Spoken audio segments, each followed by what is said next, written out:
Everyone thought my daughter-in-law, Emily, was the perfect wife and the sweetest soul. Kind, gentle, always smiling. But one night, a stranger's desperate scream shattered that illusion forever. That was the day I realized, I didn't know her at all. My name is Margaret, and at 62, I thought I had seen enough in life to understand people. But I was wrong, so terribly wrong. When my son David married Emily, I was overjoyed. She was polite, always called me Mom, helped in the kitchen, and even brought me flowers every Sunday. Neighbors adored her. The church ladies praised her. Even I believed she was a blessing to our family. Emily moved into our family home after the wedding. I had no problem sharing my space. After all, family is family. She insisted on taking care of everything, groceries, bills, organizing rooms. It felt helpful. Until it didn't. Slowly, I began noticing small things. My jewelry box was slightly open one morning. Important letters on my desk had been moved. My bedroom door, locked every night, was found unlocked twice. I convinced myself it was my imagination, but things felt off. One night, I woke up to the sound of whispering in the hallway. Emily's voice. Soft but tense. I heard her say, "No one can find out." Not yet. When I stepped out to check, the hallway was silent. Emily stood by the window, smiling like nothing happened. "Can't sleep, Mom?" she asked sweetly. Something inside me trembled. That night, I realized her smile didn't reach her eyes anymore. I told myself I was being paranoid. I wish I wasn't, because just 3 days later, a stranger screamed outside our gate, and everything changed. The scream cut through the quiet evening like a knife. It was around 9 p.m. David wasn't home yet, and I was knitting in the living room. Emily was in the kitchen preparing dinner, calm, humming softly. Then, a loud, terrified voice came from outside the house. "Iuda. Help me. Please." Emily froze. The knife in her hand dropped onto the counter with a sharp clang. My heart raced. I rushed to the window and saw a woman, dirty, trembling, with bruises on her arms, leaning against our front gate. Her eyes were full of fear. Before I could move, Emily sprinted ahead of me and stepped outside. The woman looked at Emily and screamed again, this time, directly at her. "You. Stay away from me." Emily's expression changed. Her sweet smile vanished. Her eyes turned cold, almost lifeless. "Leave. Now," she whispered to the woman, but I had already reached the door. I opened it and asked, "What's going on? Who is she?" The woman grabbed my hand tightly. "Please, don't trust her. She's not who you think she is." Emily stepped forward, her voice calm but firm. "Mom, she's confused. She's mentally unstable. I'll handle it." But the stranger shook her head violently. Tears streamed down her face. "She hurt me. She took everything from me. Please, call the police." My blood ran cold. Emily's jaw clenched. "Go inside, Mom."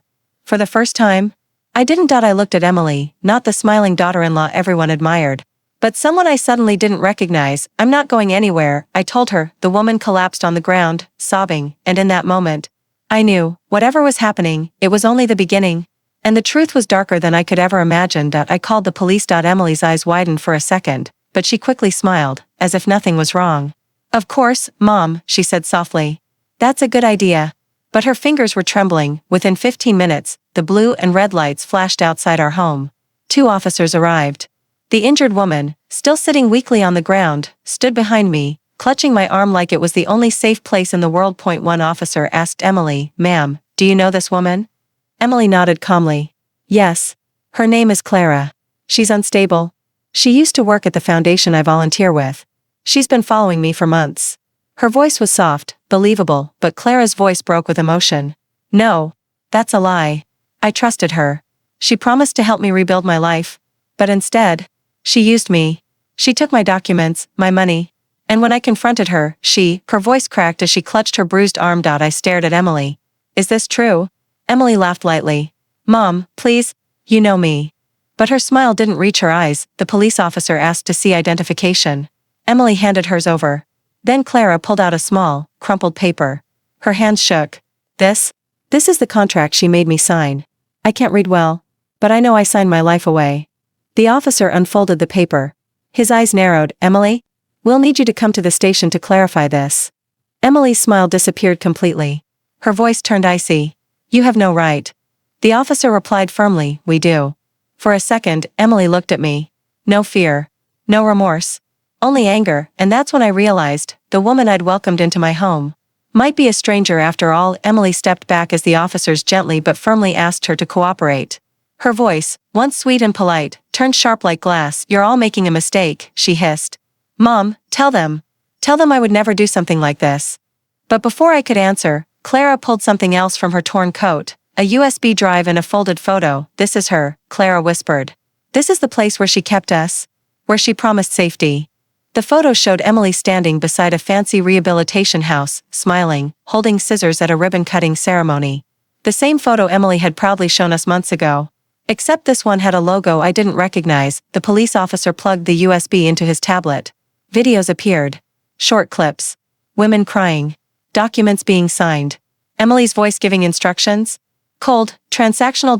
My heart stopped. The officers looked at each other. "Emily, you're under arrest for fraud, coercion, and abuse." She froze. Then she screamed, "No. This is my family. Mom."